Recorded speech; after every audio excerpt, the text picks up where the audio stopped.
کوٹکی میں ڈاکوؤں کا مسافر بس پر دھاوا، بس میں سوار 19 مردوں کو اغوا کر لیا، ڈاکوؤں نے تمام خواتین کو چھوڑ دیا۔ عینی شاہدین کے مطابق بس میں 25 افراد سوار تھے، بس صادق آباد سے کوئٹہ جا رہی تھی۔ پولیس اور رینجرز کی جانب سے ڈاکوؤں کا تعاقب جاری۔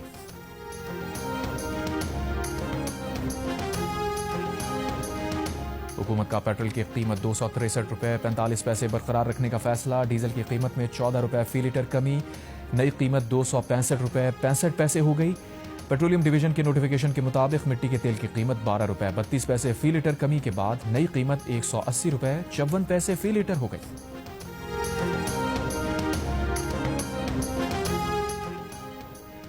پنجاب کے مختلف علاقوں میں شدید دھند، حد نگاہ متاثر ہونے پر موٹر وے M2 ٹھوکر نیاز بیگ سے ہرن مینار، M3 فیض پور جنکشن سے جڑاوالا اور M4 شیر شاہ سے پنڈی بھٹیاں تک بند۔ مختلف علاقوں میں قومی شاہراہ پر بھی دھند کے باعث ٹریفک کی روانی متاثر، موٹر وے پولیس کی شہریوں کو دھند کے اوقات میں غیر ضروری سفر نہ کرنے کی ہدایت۔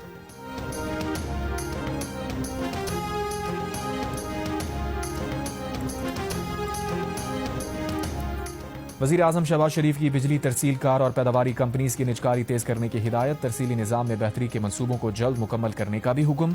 وزیر اعظم کا کہنا ہے کہ نجکاری سے مسابقت پر مبنی مارکیٹ ہی ملک میں توانائی کے مسائل کا پائیدار حل ہے۔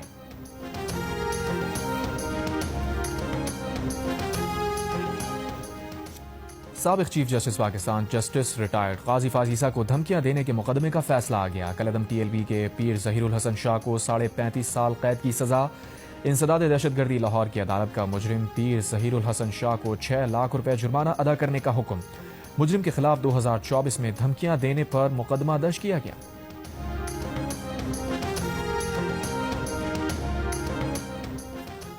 حکومت کا پاکستان تحریک انصاف کی قیادت کو اس کے بانی سے ملاقات کرانے کی اجازت دینے کا اشارہ۔ وفاقی وزیر اطلاعات عطا طارق کا کہنا ہے کہ وزیر اعلیٰ سہیل آفریدی کا رویہ بہتر ہوا ہے۔ PTI والے جیل مینول کی پاسداری کریں تو بانی PTI سے ملاقات ہو جائے گی۔ جیل مینول کی خلاف ورزی کوئی بھی کرے گا اس کی ملاقات بند ہوگی۔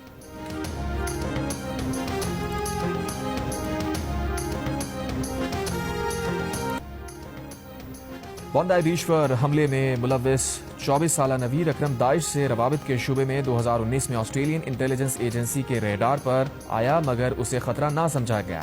آسٹریلوی وزیر اعظم نے کہا نوید اکرم کی جانچ دیگر افراد سے تعلق کی بنیاد پر کی گئی، تحقیق میں خطرے کا کوئی اشارہ نہ ملا۔ آسٹریلوی میڈیا کے مطابق انسداد دہشت گردی حکام نے بھی خیال ظاہر کیا کہ نوید اکرم اور ساجد اکرم نے داعش سے وفاداری کا عہد کیا تھا۔ بوندائی بیچ پر حملاوروں کی گاڑی سے داعش کے 2 جھنڈے ملے۔ حملاور نوید اکرم اس وقت اسپتال میں زیر علاج ہے۔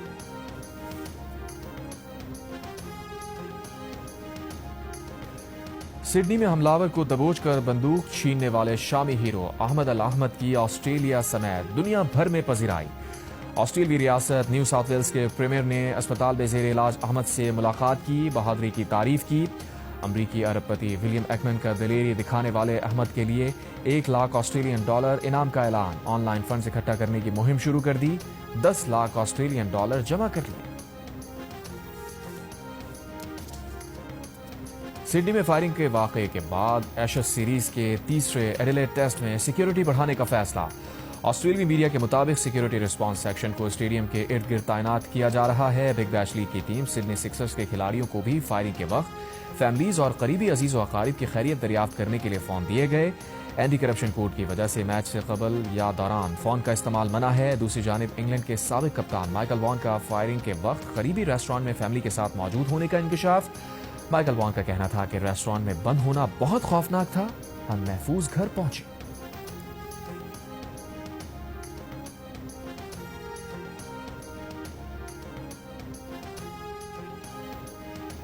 ڈاکٹر وردہ کے اغوا اور قتل کیس میں پیش رفت، پولیس نے کیس کے ماسٹر مائنڈ رضا کے شوہر وحید کے قبضے سے سونا برآمد کر لیا۔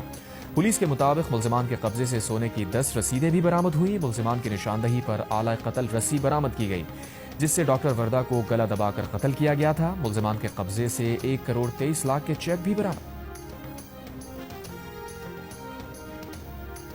لاہور میں DSP عثمان حیدر نے بیوی اور بیٹی کو قتل کیوں کیا، حقائق سامنے آ گئے۔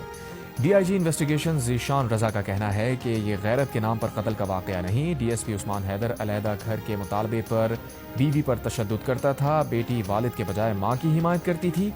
بیٹی کی لاش کہنا اور بیوی کی لاش شیخ پورہ سے ملی. DSP عثمان نے بہت چالاکی سے ثبوت مٹانے کی کوشش کی.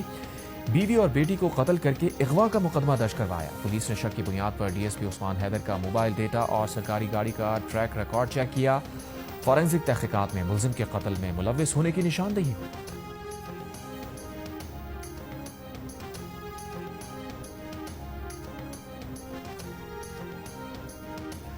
ملک بھر میں رواں سال کی آخری انسداد پولیو مہم کا آغاز. 4.5 کروڑ سے زائد بچوں کو پولیو سے بچاؤ کے قطرے پلانے کا ہدف مقرر.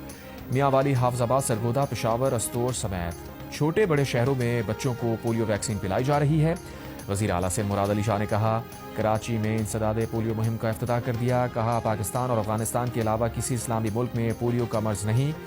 پولیو کا خاتمہ حکومت کی اولین ترجیح ہے. رواں سال اب تک پاکستان میں 30 پولیو کیسز رپورٹ ہوئے.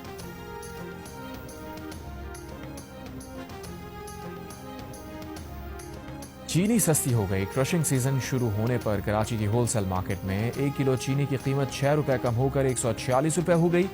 1 دسمبر سے اب تک 1 کلو چینی 40 روپے سستی ہو چکی. ماہرین کا اندازہ ہے کہ اگر حکومتی اقدامات درست رہے تو چینی 100 روپے فی کلو سے نیچے آ سکتی ہے. یوٹیوبر رجب بٹ اور ندیم مبارک کے جوئے کی ایپ پروموشن مقدمے میں 6 جنوری تک عبوری ضمانت منظور. سیشن کورٹ لاہور نے دونوں ملزمان کو شامل تفتیش ہونے کا حکم دے دیا. NCCIA نے ملزمان پر مقدمہ درج کر رکھا ہے.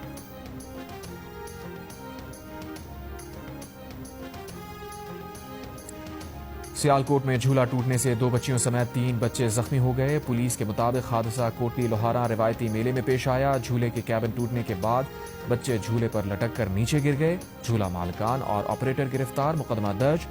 DPO کا واقعے پر نوٹس. ASI کو معطل کر دیا. اسلام آباد میں ٹریفک پولیس اہلکاروں پر تشدد کرنے کے ملزم عاقب خان کی ضمانت کی درخواست مسترد کر دی. اسلام انسداد دہشت گردی عدالت کے سامنے پروسیکیوٹر نے وکیل صفائی کی اس دلیل کی مخالفت کی کہ ملزم برطانوی شہری ہے اور اسے پاکستانی قوانین کا پتہ نہیں.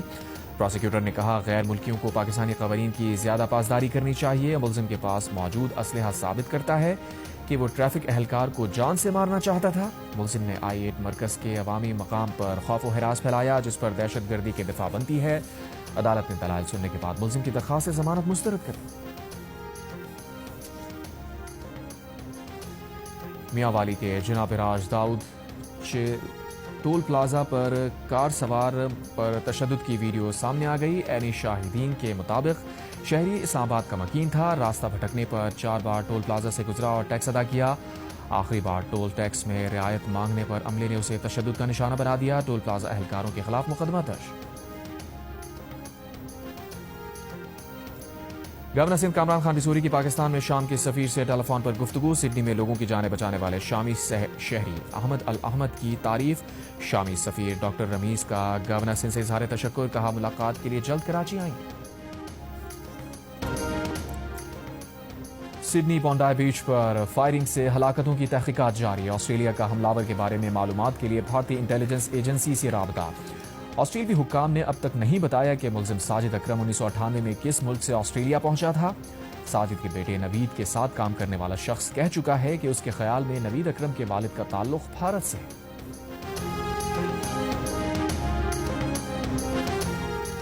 اور FBI نے امریکی ریاست کیلیفورنیا اور نیو اورلینز میں دہشت گردی کا منصوبہ ناکام بنا دیا.